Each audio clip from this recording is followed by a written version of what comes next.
दिल्ली में कांग्रेस के टिकट को लेकर जबरदस्त घमासान देखने को मिला है। आसिफ मोहम्मद खान इस वक्त हमारे साथ हैं। ओखला सीट पर आपकी दावेदारी, परवेज हाशमी भी मैदान में।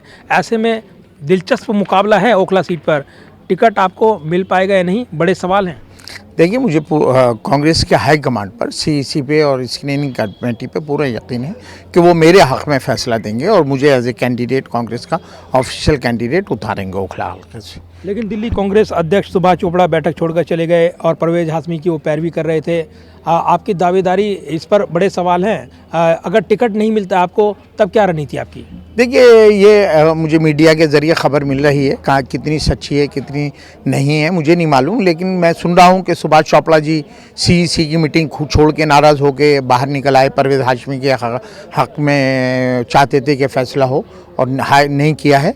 देखिए, मेरा ये मानना है कि कांग्रेस पार्टी का जो हमारा हाईकमांड है और ख़ास तौर से सोनिया जी, वो भाई भतीजेवाद या दोस्ती के ऊपर किसी को टिकट नहीं देंगे। मेरा बिल्कुल यकीन है मेरा, और मैं दावे के साथ कह रहा हूँ कि जितने भी देखिए फीडबैक, पब्लिक फीडबैक मिले हैं पार्टी को, जितने भी सर्वे रिपोर्ट्स हैं, और वो सारे मेरे हक़ में हैं। और मैं वहाँ मुकामी भी हूँ, वहीं रहता हूँ, और जो जामिया मिल्लिया इस्लामिया से जो CNRC के ख़िलाफ़ तहरीक चली उसको मैंने लीड किया। 2 FIR मेरे ख़िलाफ़ लॉन्च हुई। और परवेज़ हाशमी तो 10 साल वहाँ रहे ही नहीं।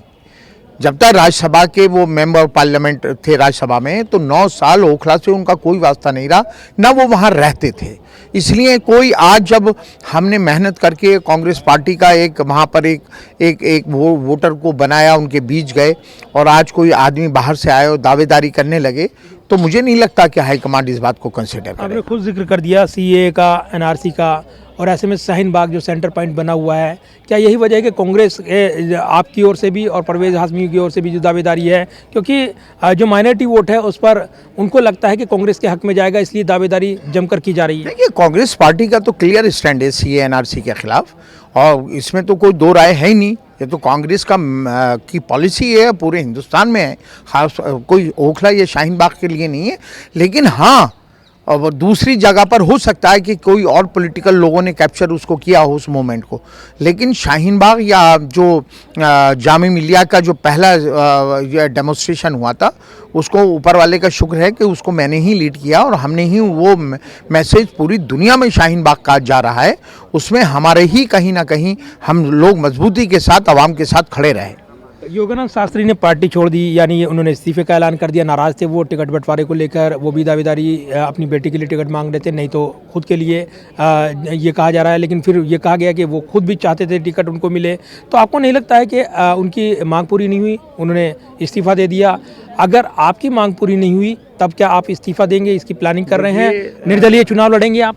योगानंद शास्त्री जी हमारे बहुत सीनियर लीडर हैं, और मिनिस्टर भी रहे हैं और स्पीकर भी रहे हैं। उनकी बात को वेटेज मिलना चाहिए। हम उनके इस मामले में हमारे पूरा हम उनके सपोर्ट में कह रहे हैं कि, क्योंकि अभी मैं सुन रहा था कि सुभाष चोपड़ा जी कह रहे थे कि कहीं ना कहीं सीनियरिटी और जूनियरिटी भी देखनी पड़ेगी। तो उस लिहाज से अगर सीनियरिटी की बात आती है तो योगानंद शास्त्री जी उस क्राइटेरिया में आते हैं। रही बात मेरे छोड़ने ना छोड़ने की, देखिए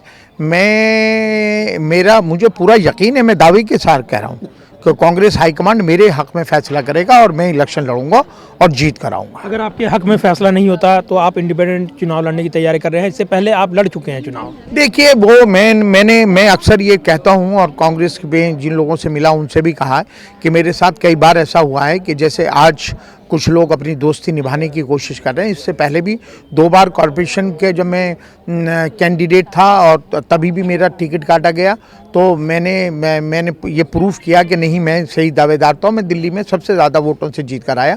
फिर 2008 में भी मैं दावेदार था कांग्रेस के टिकट का, फिर भी कांग्रेस के कुछ लोगों ने बाहर का कैंडिडेट ला के वहाँ उतारा, और वो 4th पोजीशन पे कैंडिडेट गया कांग्रेस का 2008 में, जब सेंटर और स्टेट में दोनों कांग्रेस थी, और मैं नंबर 1 पे रहा और मैं जीत कर आया। तो 2013 पूरी है, आपकी तैयारी पूरी है? अगर टिकट नहीं मिलता कांग्रेस का तो चुनाव लड़ेंगे? ये कहता हूं कि मैं तो कह रहा हूं कि मैं कांग्रेस के टिकट पे लड़ूंगा, और कांग्रेस अगर नहीं मिलता टिकट देगी।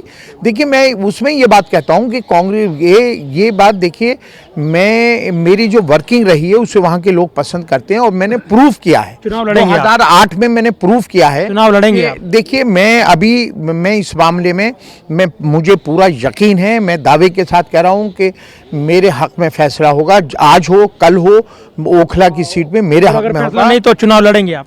देखिए, मैं फिर कह रहा हूं आपको कि मेरे हक में फैसला होगा। चलिए इंतजार करेंगे, और अगर हक में फैसला नहीं होता है तो हमारे तो सूत्र यही कहते हैं कि निर्दलीय चुनाव लड़ने की तैयारी में है आसिम मोहम्मद खान।